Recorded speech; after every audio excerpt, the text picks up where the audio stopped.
Muy bien, buenos días hermanos. En el día de hoy, pues pretendo con la ayuda de Dios dar un poco de luz en un tema tan amplio y complejo como es este, ¿no?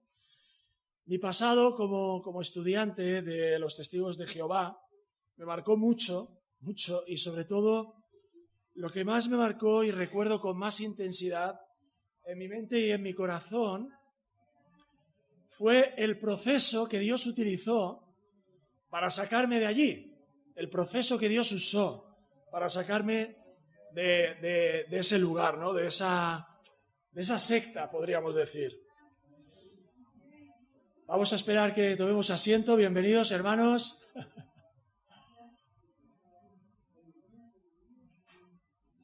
Adelante. Buenos días a todos de nuevo. Pues como decía, con la ayuda de Dios pretendo eso, arrojar un poquito de luz al respecto. Mi pasado con los Testigos de Jehová pues fue de unos años, sobre todo en mi infancia y mi juventud. Estuve involucrado con ellos estudiando, venían mucho a mi casa, yo iba a todos los eventos y reuniones, etcétera, todo el ajetreo que conlleva ser, pues, formar parte de esa organización. Y digo que me marcó mucho porque, sobre todo, lo que más me marcó al final fue el proceso que el Señor utilizó para sacarme de allí, ¿vale? Porque, creedme, es un milagro que te saquen de allí, un verdadero milagro, ¿no? Como toda conversión, evidentemente también lo es, ¿no? No deja de ser un milagro. Durante mi infancia y adolescencia o juventud tuve mucha instrucción de forma muy intensa con esta organización, porque ellos lo que sí tienen es que cuando te pillan, ¿eh? Y te forman y te... Madre mía, se te acabó tu vida, empiezas a entrar, digamos, en un nuevo mundo donde la instrucción es súper importante, ¿no? Ahora, echando a la vista atrás, veo como Dios utilizó varias cosas para despertarme a la verdad del Evangelio. Tengo que decir muy claramente, lo primero de todo, que cuando la verdad se me puso delante, lo que me pasó a mí, y esto fue por medio de dos mujeres que salieron de esta iglesia, por cierto, dos mujeres que fueron de esta iglesia, pasaron a ser de otra iglesia, pero salieron de aquí y fueron predicando puerta por puerta, evangelizando a la casa de mi madre, donde yo vivía, ¿no? Y mi reacción inicial fue aborrecimiento, esa es la palabra, del mensaje del Evangelio. Yo cuando el Evangelio vino a mí, el verdadero Evangelio vino a mí, yo lo aborrecí. Yo no me gustó nada. Me pareció aborrecible el mensaje del Evangelio que traían esas dos mujeres que habían tocado a mi puerta, ¿no? Lo aborrecí ese día y lo seguí aborreciendo durante los siguientes meses, que ese es el tiempo que mi madre pues les dio esa coba, ¿no? Para entrar en casa y que empezaran a ellos a explicar, estas dos mujeres, con los otros hermanos que traían, a explicar qué era el verdadero Evangelio de verdad, ¿no? Recuerdo perfectamente que hubo dos cosas que realmente aborrecí de esas personas. Y era lo primero que me chocó y lo detesté, fue que me hablasen de la doctrina de la Trinidad.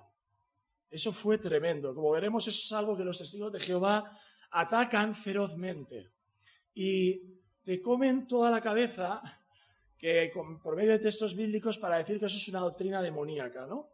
Y yo estaba entrenado para defender que Jesús no era Dios de ninguna de las maneras. No era Dios. Pero lo segundo, y esto es lo más impactante, hubo algo que marcó la diferencia y lo subrayo como lo que al final a mí me derribó o consiguió derribarme, ¿verdad? Fue el amor que desprendían esas dos personas que tocaron a la puerta de mi casa. Eso fue lo que a mí me tocó más, me impactó más. Y os digo que tampoco me gustó. O sea, lo vi, lo percibí, lo olí. ¿Sabéis una cosa? Olían, y esto es una metáfora, pero olían a Espíritu Santo.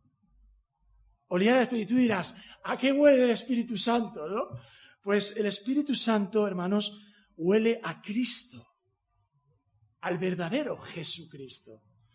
Y el Espíritu Santo me llevó al verdadero Cristo de las Escrituras, no al Cristo que me habían enseñado a mí, ¿verdad? Yo tengo que decir que no habría cuestionado nunca las doctrinas que yo tenía como testigo de Jehová. Nunca se me habría planteado cuestionarme eso si no hubiera percibido el amor en esas personas. Si no hubiera percibido eso que me descuadraba totalmente. Algo más que palabras. Hermanos, esto es una cosa que tenemos que sentir en el corazón a la hora de evangelizar. Algo más que palabras en esos evangélicos que vinieron a mi casa había. Hermanos, hoy voy a daros, lo siento, una clase muy teórica, muy teórica, pero es que os la tengo que dar porque la palabra de Dios dice en 1 de Pedro 3:15, estando siempre preparados para presentar defensa ante todo el que os demande razón de la esperanza que hay en vosotros, ¿verdad? Pero tenemos que ser conscientes de una cosa, que a la hora de enfrentarnos a un testigo de Jehová, aunque tengas un doctorado en teología, solamente el Espíritu Santo puede convencer a unas personas que están sujetas a esa tremenda organización, a esas tremendas cadenas que les imponen.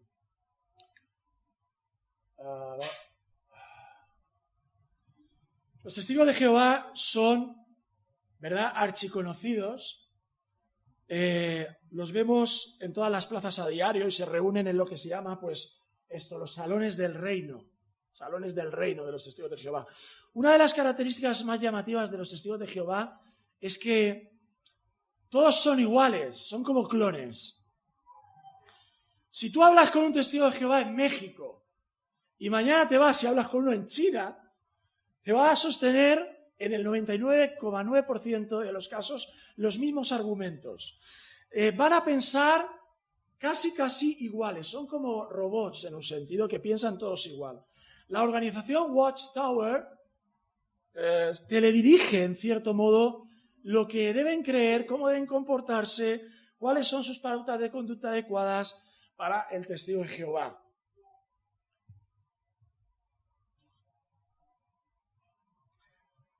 La gran dificultad a la hora que nos enfrentamos para disertar con ellos o hablar con ellos o tratar de evangelizarles es que son personas altamente entrenadas en la escritura, en sus escrituras, ¿vale? En la traducción del Nuevo Mundo, como veremos ahora, no es que sean expertos en las verdaderas escrituras, sino en su escritura, que veremos ahora que tiene muchas peculiaridades.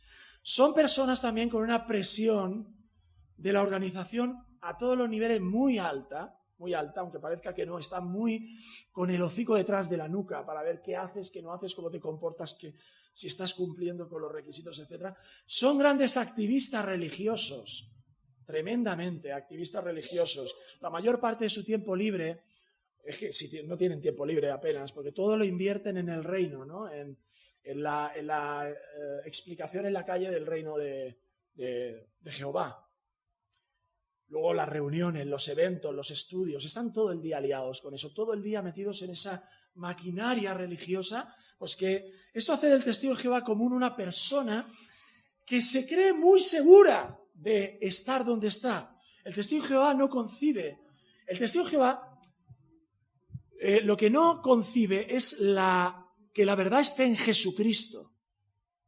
Lo que concibe es que la verdad está en todo el meollo, en todo el aparato que se han construido, de ser fieles, ¿verdad?, a la organización religiosa, a lo que mueve la organización, en torno a la obediencia a Jehová para poder estar en el paraíso, ¿vale? Eso ahí está su mente, metido en todo lo que hay que hacer, en las horas que hay que predicar, en todo lo que la palabra dice acerca del paraíso, de las profecías, de los últimos tiempos, etcétera, ¿vale?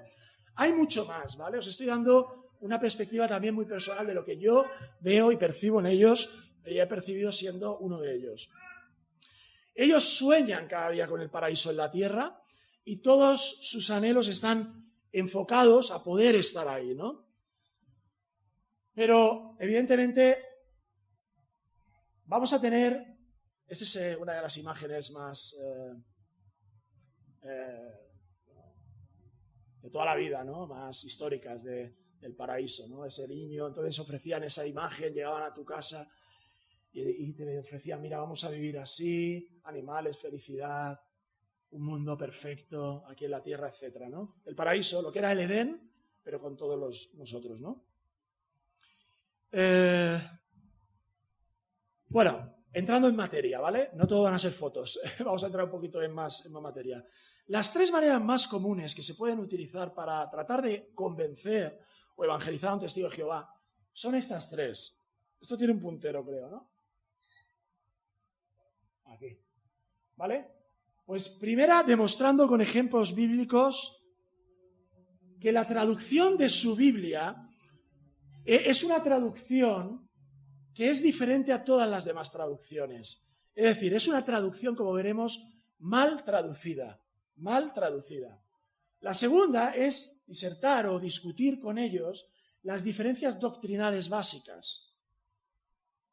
Tiene su complejidad y ahora veremos que no es recomendable meterse en según qué, ¿vale? Porque es muy peligroso. Os lo digo porque por experiencia.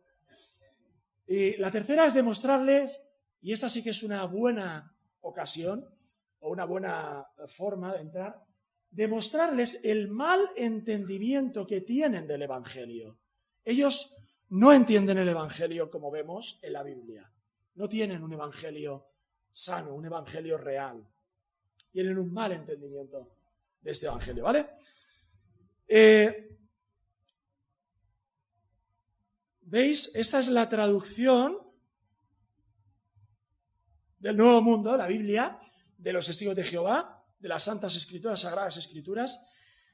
Los Testigos de Jehová nacen de un movimiento iniciado en 1870 por Charles Taze Russell. Fue educado en el seno de una familia presbiteriana y cuando fue adulto empezó a postular algunas de sus doctrinas de forma muy peculiar. Rechazó dos cosas muy importantes del cristianismo histórico. Primero, rechazó la posibilidad de que Jesús fuese Dios, rechazó la doctrina de la Trinidad, y segundo, rechazó la inmortalidad del alma. ¿Eso qué quiere decir? Rechazó la idea de que hubiese un castigo eterno, un infierno, ¿vale? El alma, para empezar, según los Testigos de Jehová, no existe. El alma es el cuerpo, ¿vale? Pero ellos decían que no podía existir que el alma siguiese viviendo después de la muerte o que el cuerpo siguiese viviendo después de la muerte de la persona, ¿vale? Por lo tanto, ahí se para, hay una aniquilación total del hombre que no cree en Jehová, y no hay cielo ni infierno, ni castigo eterno. No hay gloria eterna ni castigo eterna, como la Biblia enseña, ¿no? Russell, este fundador, empezó a tener cientos de seguidores ante esa novedad, ¿no? Ante ese boom en esos años, y todo eso mezclado con también era un hombre muy próspero en los negocios, así que empezó a construir ese imperio que pasó poco a tiempo después a llamarse la Watchtower Community, Asociación Watchtower, ¿vale? Pero en 1950, y aquí quiero ir, aquí es donde quiero llamaros la atención, curiosamente 80 años después de esta fundación, diríamos, de este inicio, la organización tuvo que sacar una traducción de las Escrituras, que esa traducción, en pocas palabras, vino a ensamblar con las doctrinas que ya había postulado Russell, ¿vale?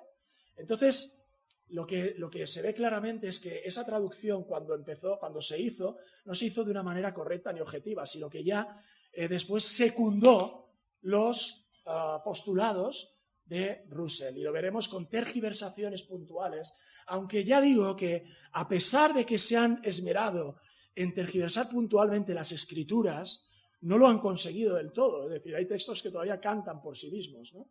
Pero bueno, eso es otro tema que nos podríamos tirar semanas hablando de ellos.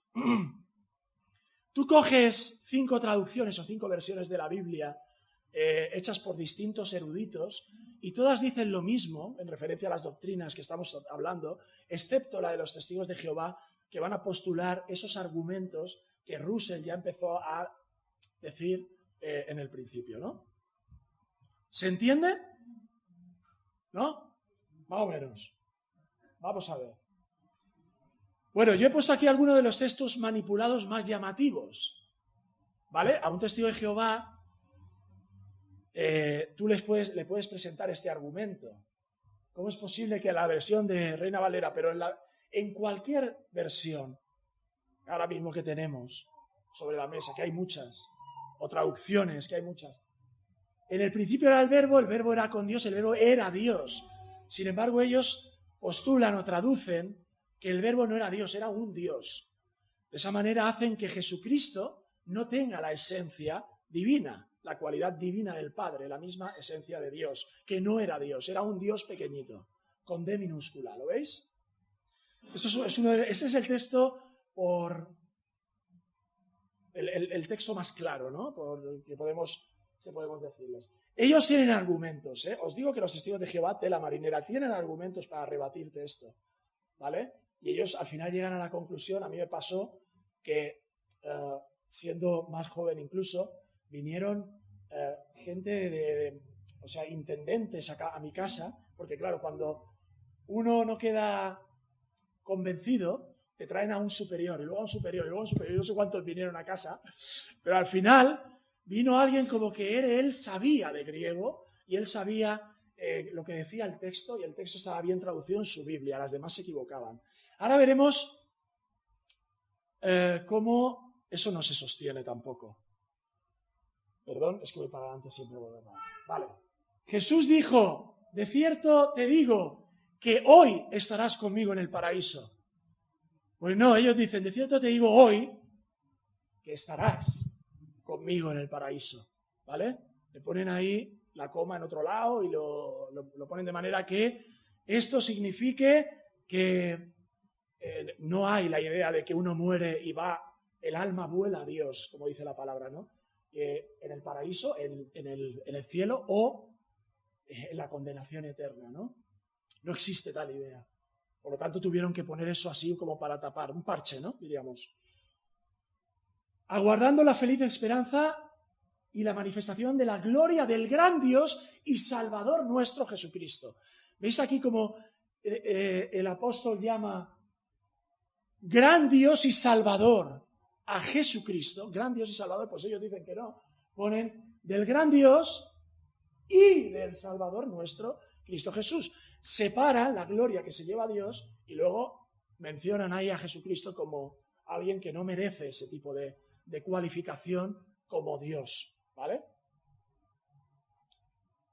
Bueno, Cristo según la carne, el cual está por encima de todas las cosas, Dios bendito por los siglos, aquí también se le llama Dios con D mayúscula, y ellos ponen 2 puntos y dicen, Dios que está sobre todo, Dios que está sobre todos, sea bendito para siempre. Es decir, cambian totalmente el sentido de la frase, el sentido que inicialmente el texto original quería darle de forma única, ¿vale? Porque todos los demás eruditos y toda la historia de la erudición en la interpretación de los textos del griego, del hebreo, del arameo, coinciden en la buena interpretación que no es esta. La comunidad académica en griego, hebreo, arameo, un sinfín de especialistas se han pronunciado de forma terminante con la traducción del Nuevo Mundo, diciendo que es inaceptable. Fijaos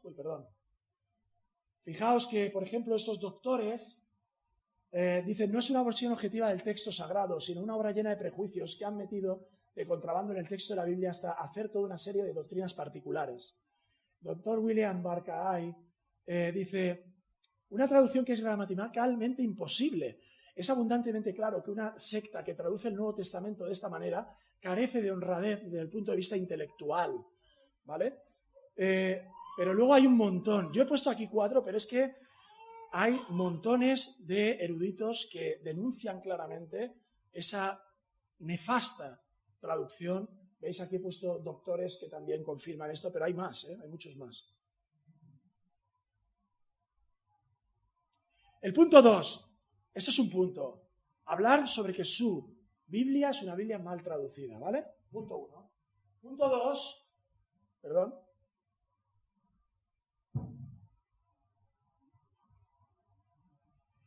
Disertar con ellos, o discutir con ellos, las doctrinas de conflicto. Este formato exige que estés preparado y con cierta madurez, sobre todo en doctrinas donde ellos te van a atacar mucho, que es doctrina de la Trinidad. Y hay que decir que, desgraciadamente, la comunidad evangélica, desgraciadamente, nos tenemos que poner las pilas, porque no tenemos un claro concepto, una visión clara, escritural, a partir de las escrituras, de lo que es la Trinidad, de cómo funciona la Trinidad. Entonces, meternos en una disputa con ellos puede ser catastrófico.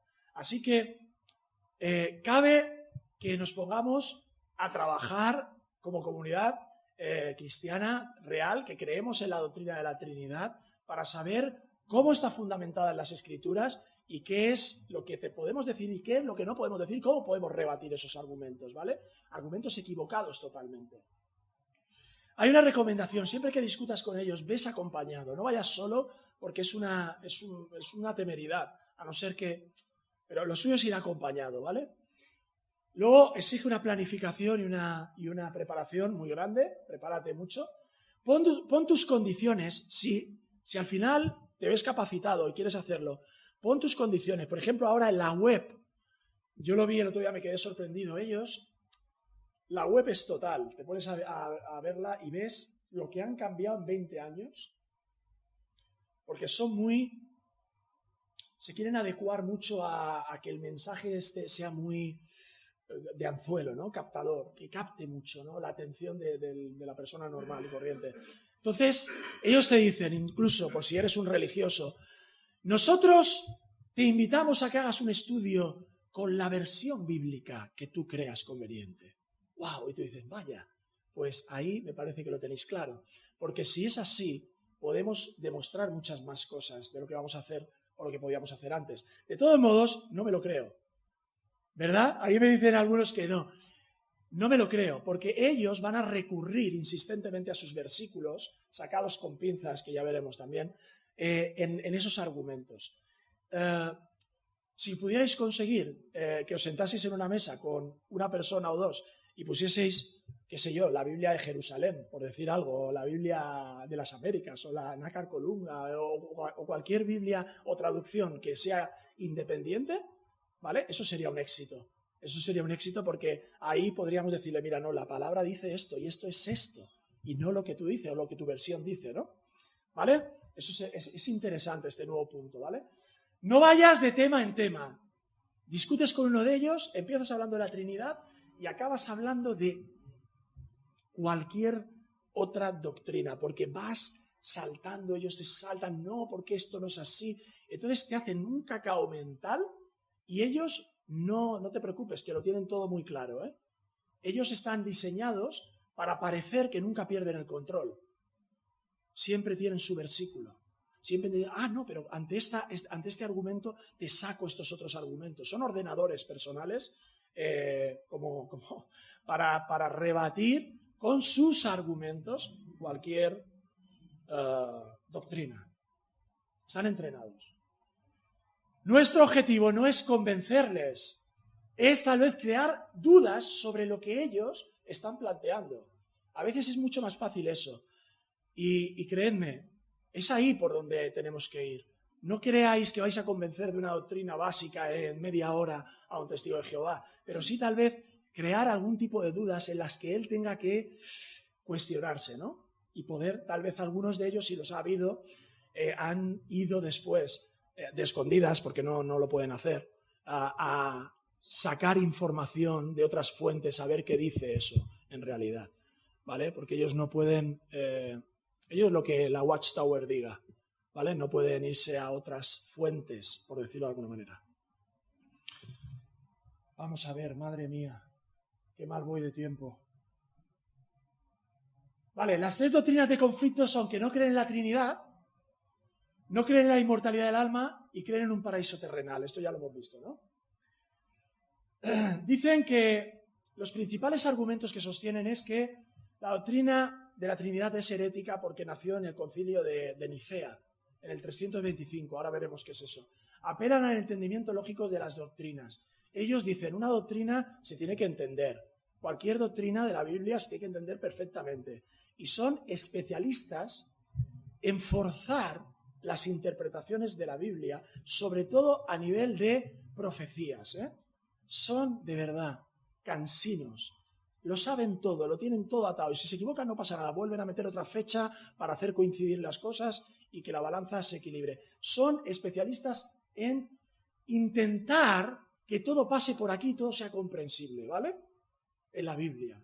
Y veremos que eso es un grave error también. Usan mucho versículos bíblicos favorables a su interpretación fuera de contexto, ¿vale? Ahora veremos también. Y la palabra Trinidad, dice, no sale en la Biblia, en ningún sitio. ¿Dónde pone en la Biblia la Trinidad? Por lo tanto, no se puede creer en algo que la Biblia no pone o no dice explícitamente. La doctrina de la Trinidad no fue creada en el concilio de Nicea, para nada, sino el concilio de Nicea lo que hizo es reconocer por abrumadora mayoría la esencia divina y eterna del Hijo de Dios.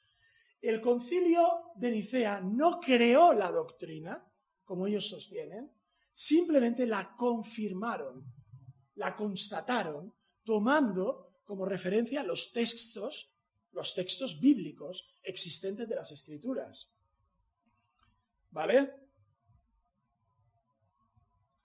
Ellos dicen, ¿qué pasó todos esos 300 años antes de que la Iglesia se pronunciase en favor de la Trinidad? Pues la Trinidad ya existía. Los textos bíblicos la confirmaban. No hay ningún problema en eso, ¿vale? Ellos quieren como descuadrar a la persona y decir, vale, eso fue una invención entonces de la Iglesia. ¿Ves? Al principio no creían así, ¿vale? La doctrina trinitaria Bueno, este argumento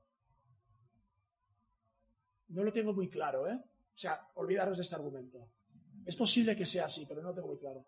La doctrina de la Trinidad surge de los escritos del Antiguo y Nuevo Testamento, confirmada por el mensaje de Jesús y sus apóstoles, ¿vale? ¿Quién dijo que el Hijo era Dios? Pues la Biblia, los textos originales, ¿vale? El verbo era Dios, y punto. No me vengas que eso se diseñó 300 años después. Juan 20:28, entonces Tomás respondió y le dijo, Señor mío y Dios mío, a Jesús. Jesús recibió adoración, ¿vale? Eso ellos no lo pueden entender. No, Jesús no recibió adoración. Ellos cambian esos argumentos como que Jesús le dieron un homenaje o una especie de honra inferior de un ser creado, ¿no? Pero no. La Biblia dice que se postraban ante sus pies, le besaban los pies, le adoraban. ¿Vale? Mateo 28:9. Le abrazaron los pies y lo adoraron. El Padre, Hijo y Espíritu Santo son tres personas del mismo. Esto sale de la Biblia. Son tres personas del mismo Dios. Pero cuando venga el Consolador, a quien yo os enviaré del Padre, Jesús enviaría del Padre al Consolador, al Espíritu, el Espíritu de verdad, el cual procede del Padre, Él dará testimonio acerca de mí. Este es un versículo precioso en el que se ve la Trinidad trabajando al mismo nivel, ¿vale? Sin concesiones. Romanos 8:9 dice, sin embargo vosotros no estáis en la carne, sino en el Espíritu. Si en verdad, escuchad esto, el Espíritu de Dios habita en vosotros. El Espíritu de Dios, el Espíritu Santo, el Espíritu de Dios. Pero si alguno no tiene, ¿qué? El Espíritu de Cristo, no es de Él. El Espíritu de Dios, el Espíritu de Cristo es Dios. También, ¿verdad? Muéstranos al Padre y nos basta. El que me ha visto a mí, Felipe, ha visto al Padre. ¿Cómo me puedes decir tú que nos muestres al Padre? ¿No sabes que yo soy en el Padre? Yo estoy en el Padre y el Padre está en mí. ¿Vale? Y todo lo que pidierais al Padre en mi nombre, lo haré. Vosotros pedid al Padre, que yo lo haré, ¿vale? Para que el Padre sea glorificado en el Hijo. Si algo pidierais en mi nombre, yo lo haré. Y yo rogaré al Padre, dice, y os dará otro consolador, y luego al final dice, yo no os dejaré huérfanos, vendré a vosotros. Jesús está diciendo, yo vendré a vosotros, cuando el que iba a venir era el Espíritu Santo. ¿Verdad? Yo vendré, no os dejaré huérfanos, vendré a vosotros. El Espíritu Santo es una persona. Esto, ellos dicen que es una fuerza activa. Es un poder de Dios, pero no es una persona, ¿no? No contristéis al Espíritu Santo, en Efesios 4:30. El Espíritu Santiago 4:5 dice que el Espíritu Santo es celoso. ¿O pensáis que la Escritura dice, hermano, el Espíritu que Él ha hecho morar en vosotros os anhela celosamente? ¿Vale? Fijaos en Hechos 13:2, dice, ayunando, dijo el Espíritu Santo, apartadme a Bernabé y a Saulo para la obra que os he llamado. ¿Cómo puede una fuerza activa decirles, verdad? Eso. Y en Hechos 8:29 el Espíritu dijo a Felipe, acércate y júntate a ese carro. Y yo rogaré al Padre y os dará otro consolador para que esté con vosotros para siempre. Son textos en los que, bueno, ¿qué quiero decir con esto?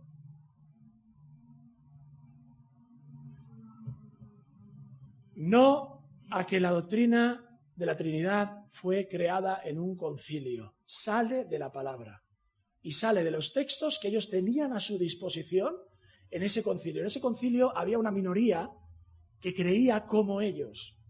Se llamaban los arrianos, los seguidores del presbítero Arrio. Y quedaron, diríamos, arrinconados por abrumadora mayoría. Incluso muchos de los seguidores de Arrio pasaron a abrazar las doctrinas de la Biblia, las doctrinas de la Trinidad, entre otras, ¿no? Pero esto es lo que ellos te van a intentar meter, ¿no? La palabra Trinidad no sale en la Biblia, es verdad, pero tampoco sale Salón del Reino de los Testigos de Jehová, ni porque la Biblia habla de eclesía o iglesia, cuerpo gobernante, habla de ancianos, presbíteros, obispos, pastores, pero no de cuerpo gobernante, eso no aparece en la Biblia. Tampoco lo vas a creer, le puedes decir a un testigo de Jehová. Por eso, ni traducción del Nuevo Mundo, ¿verdad? La palabra Trinidad define una doctrina bíblica, pero no veneramos esa palabra, no adoramos el nombre Trinidad, adoramos lo que hay detrás de ese nombre, de esa manifestación de Dios en las Escrituras. Le hemos puesto el nombre de Trinidad, pero podemos decir Dios Padre, Hijo y Espíritu Santo, no pasa nada. Ellos creen que nosotros tenemos como palabras en las que las adoramos y nos rendimos a ellas, ¿no? Como si hubiéramos hecho pequeños dioses de ello. Y no es así, o no debe ser así. ¿Dónde estoy? Vale. Si ellos te dicen, no, es que todo se tiene que comprender, tú le puedes decir, bueno, ¿y cómo comprendemos la doctrina de la eternidad de Dios? ¿Tú la comprendes? ¿Tú comprendes la doctrina de la soberanía de Dios? O la doctrina del pecado, del pecado. Como en un mundo perfecto donde existía solo Dios, entró el pecado. ¿Tú eso lo entiendes?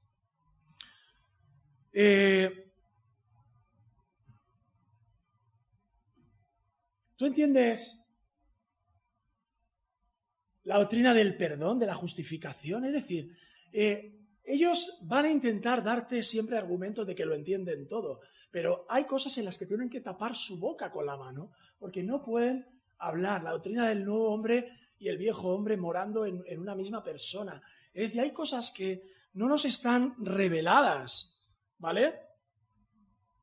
Dios no lo ha revelado todo en su palabra. Dice su palabra en Deuteronomio: las cosas secretas pertenecen a Jehová nuestro Dios, mas las reveladas son para nosotros y para nuestros hijos. Hay cosas secretas que Dios se reserva en su soberanía y que algunas podremos comprenderlas algún día en el cielo y a lo mejor otras simplemente podremos admirarlas, pero no comprenderlas, porque la admiración tiene como base eso, no comprender, pero ver algo tan sublime que lo que haces es rendirte ante la evidencia de que Dios es soberano y Él es nuestro Rey. Gloria al Señor por todo esto, ¿no? Estas son las cosas que ellos no pueden entender porque todo lo conciben desde aquí, desde la mente, y no pasa por el corazón. Y luego, para avanzar ya, madre mía, ¿dónde estoy? ¿Esto ya lo he visto? Ah, no, sí. Ellos, yo lo he llamado así, utilizan versículos pellizco. ¿Sabéis lo que es eso? Pellizco un versículo, lo saco y saco aquí, ¿ves? Un argumento. Pellizco otro versículo y aquí... Ellos, cuando tú lees sus redacciones, todo viene apoyado con un versiculito, ¿verdad? Todo, versiculito, versiculito, argumento, versiculito, que apoye eso, ¿no? Son expertos en apoyar con pequeños textos, pequeñas referencias, pero por lo general no siguen un proceso de hermenéutica o interpretación como Dios manda. Te dicen, Jesús dijo en Juan 14:28, el Padre es mayor que yo. Ya está. Y si dijo eso, es mayor y quiere decir que no es igual como decís vosotros, ¿verdad? Esta es una forma nefasta de hacer interpretación bíblica. Imaginad que cogemos, por ejemplo, el texto en Juan 8:7, donde Jesús dice, el que esté libre de pecado, que tire la primera piedra contra ella. ¿Sabéis todo este famoso versículo, no? Y me atreviera a decir que Jesús es un Jesús que incita a la violencia. Por lo tanto, no es un Jesús pacífico, no es un Jesús que traiga paz. No están valorando el contexto inmediato del texto, de la historia, pero mucho más el contexto de todos los evangelios y de toda la Biblia, ¿vale? Eso es lo que ellos hacen, pero muy, muy fácilmente. Y la segunda razón por la que interpretan mal este versículo es que no entienden cómo funciona la verdadera Trinidad, cómo funciona la Trinidad. No lo entienden desde un punto de vista humano que se lo han explicado mal encima, ¿vale?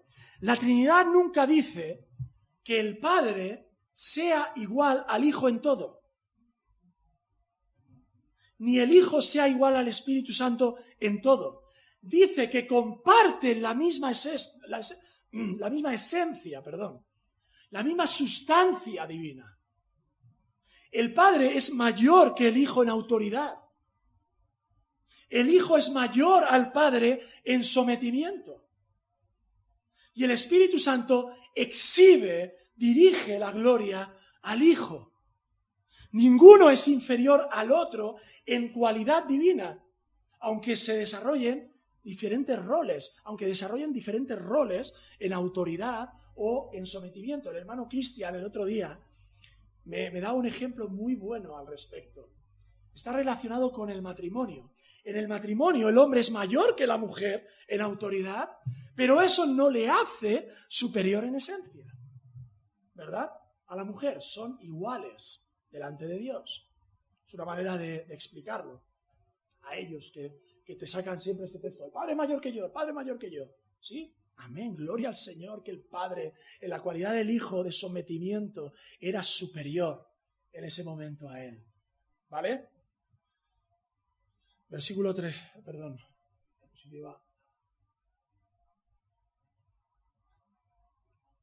Esto ya sería el último punto, porque estamos ya acabando. Vale, ellos no entienden el verdadero evangelio. Vamos a dar 2 pinceladas aquí.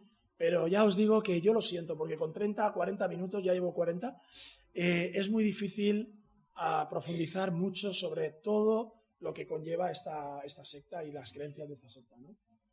Esto lo he sacado de la web de ellos. ¿Qué dicen? Dicen, si Dios es amor, sería lógico que recompensara a sus siervos leales con una vida feliz en un lugar como el paraíso.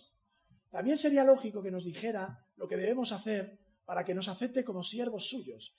La Biblia indica que lo que hay que hacer es aprender acerca de Él y obedecer sus mandamientos. Venga, que ahora la pregunta. Mira, vamos a hacer la pregunta ahora. ¿Qué veis aquí de extraño? ¿Qué? Adelante, podéis hablar. ¿Qué veis aquí de extraño? La Biblia indica que lo que hay que hacer es aprender acerca de Él y obedecer sus mandamientos. Está hablando de entrar en el paraíso, ¿eh? ¿Alguien puede decir algo? Adelante, hermano. Krum.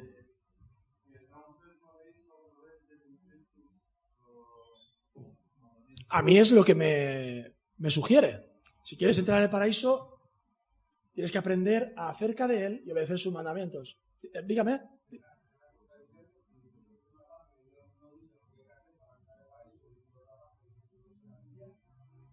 Un mensaje, pero la esencia, ¿la veis? ¿Le pilláis el punto? La esencia es que tú tienes que hacer algo para entrar ahí.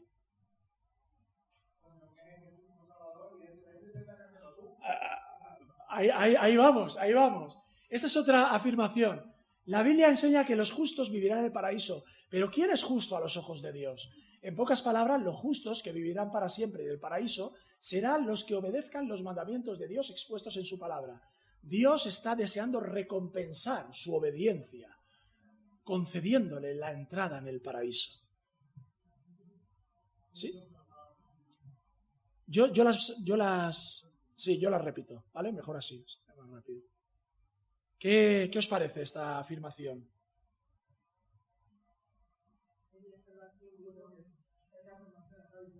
Una salvación por obras.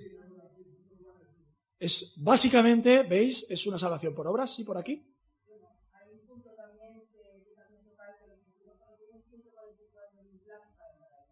Sí, en el cielo.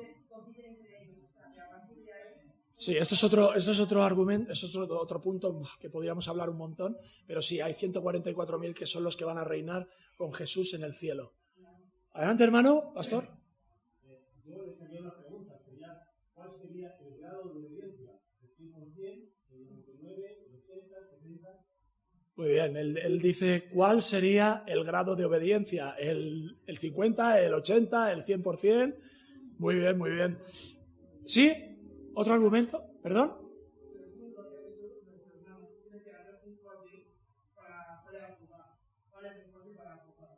¿Cuál es el corte? Para aprobar, ¿verdad? Claro, un corte para aprobar, exacto. Este tipo de salvación que ellos plantean es que si tú empiezas a hacer unos estudios con sus grupos y empiezas a obedecer los preceptos de la organización, es decir, los mandamientos, vas al paraíso. Ahora, pregunto yo, ¿dónde está Jesús aquí?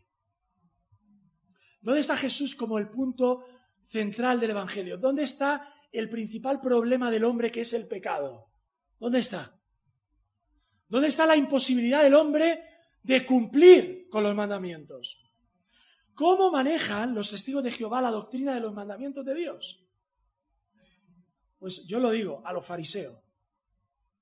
A los fariseos, hermanos.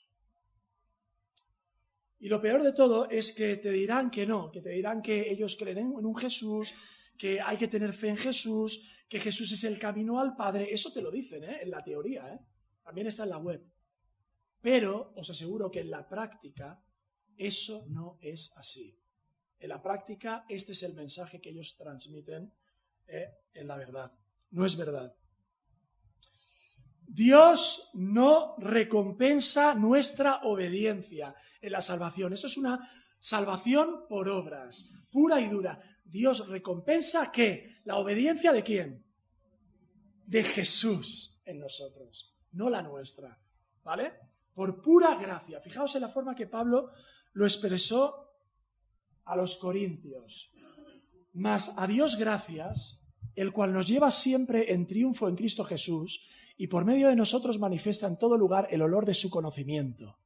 Porque para Dios somos grato olor de Cristo en los que se salvan y en los que se pierden.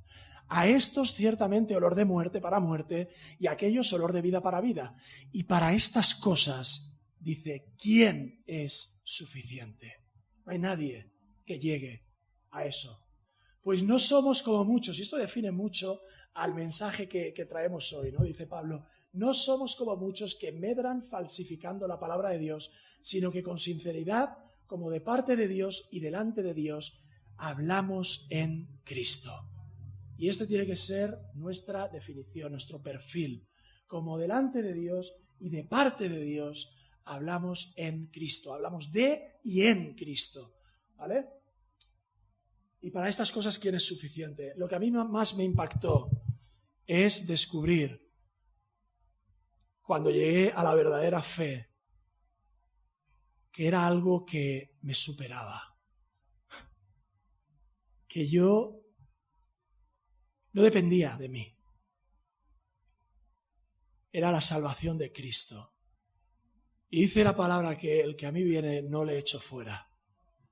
Y yo vine a Él y Él no me echó fuera. Él me puso su espíritu dentro de mí.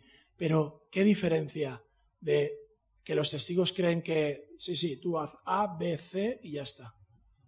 Y nosotros no creemos eso, ¿verdad? ¿Quién es suficiente? Es clamar a Cristo, es una vida en el Espíritu. Y hermanos, eso fue lo que a mí me transformó, ver el Espíritu Santo morando en los creyentes. Así que, bueno, podríamos hablar mucho más, tengo más, pero ¿alguna pregunta rápida sobre todo lo que creáis? Si os lo sé contestar, que hay cosas que no voy a saber. Sí, hermano, Manolo. ¿Hay micro? Sí.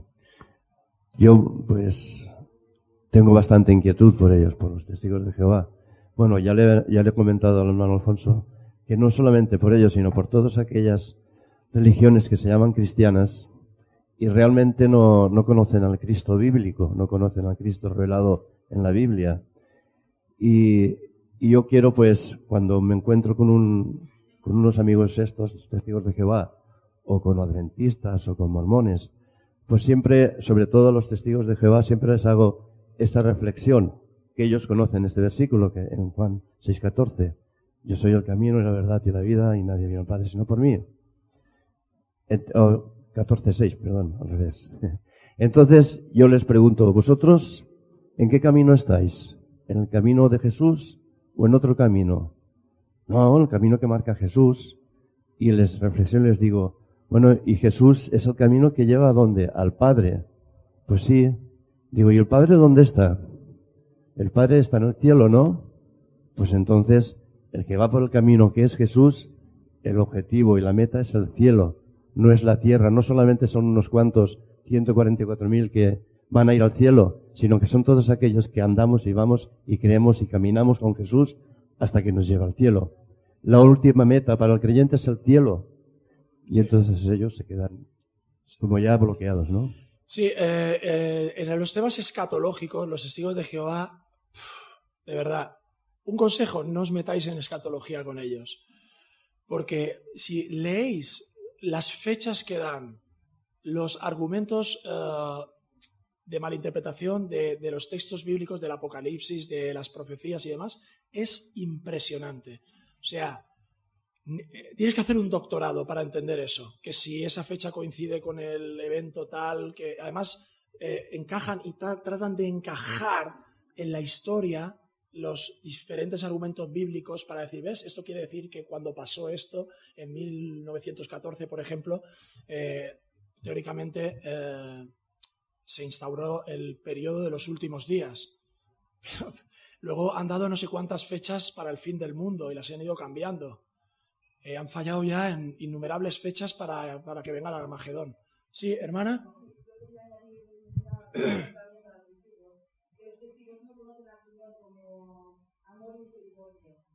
No es un Dios que sea capaz de darnos la salvación por gracia, sino están amenazados siempre con un Jehová terrorífico, que vendrá un Armagedón y nos destrozará completamente, salvo esos 144 que serán especiales, que a saber quién los decide, pero que realmente es una fe casi por terror y por presión y manipulación absoluta, no por amor ni por la salvación del Señor y de Jesucristo. O sea, realmente son almas muy, muy necesitadas de la salvación y del amor del Señor. Tremendo. Amén. Lo dice desde la experiencia. Arnulfo, sí, una más y ya tenemos que acabar, ¿eh? Solamente para decir, ¿no? La palabra escatológico creo que no es muy entendible. Quiere decir profecía, ¿no? Sí, de los últimos tiempos. Señalar las fechas del fin del mundo y de todo lo que el periodo de los últimos tiempos. Ellos son tremendamente temerarios, es la palabra, para decir pues todo lo que sostienen, ¿no? Que es insostenible bíblicamente. Pues nada, vamos al café y luego seguimos con el culto de oración. ¿Una pregunta? Hay una pregunta, vamos a la última. Venga, perdonad, vamos al cafetito en 5 minutos. Yo haría una recomendación que cuando un testigo se ponga a querer hablar contigo, es que le digáis, que aunque no lo van a admitir, es vamos a orar. Porque cuando tú le dices vamos a orar para que Dios nos dé discernimiento, entonces ellos te dicen que ya vienen orados. Entonces le rompe un poco los esquemas. Pero si tú te presentas a Dios, Dios te va... Porque si no te vas a quedar con una perturbación cuando termines de hablar con ellos. Entonces es mejor de presentarte delante de Dios, aunque ellos no quieran, y decirle, vamos a orar. Claro, y otra cosa es leer el contexto. Eso también lo descuadra completamente. Es decir, cuando ellos te presentan un versículo, entonces leer contexto de ese versículo. Entonces ellos se pierden. Y yo lo recomendaría porque verdaderamente, si no haces eso, intentas de dialogar con ellos, intentas de, como has dicho, vas a salir con una perturbación, una inquietud en tu corazón que no es buena. Mi recomendación es ir al Evangelio, sobre todo, para los que no somos expertos en muchos temas y profundizamos en doctrina. Ir al Evangelio, recurrir a que la salvación que ellos presentan o plantean es básicamente una salvación por obras, más que una salvación de confianza en el Señor Jesucristo. ¿Vale? Amén.